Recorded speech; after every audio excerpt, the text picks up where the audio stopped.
Kepala Staf TNI Angkatan Laut Laksamana TNI Yudo Margono mengatakan terjadi keretakan besar pada kapal selam KRI Nanggala 402 hingga membuat tenggelam ke kedalaman 850 meter.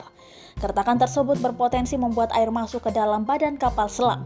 Mengingat semakin dalam laut semakin kuat pula tekanannya.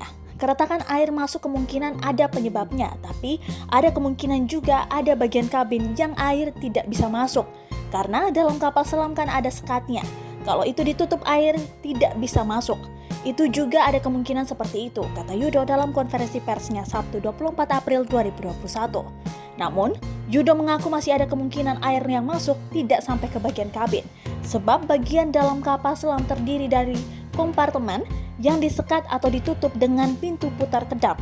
Sehingga jika keretakan terjadi pada bagian depan kapal selam dan ABK sempat menutup pintu-pintu penyekat, maka kemungkinan air tidak masuk jauh ke bagian dalam masih bisa terjadi. Sebelumnya Yudo menduga badan kapal selam KRI Nanggala 402 alami keretakan besar. Keretakan ini kemungkinan terjadi mengingat kedalaman 700 hingga 800 meter di bawah permukaan laut punya tekanan yang kuat.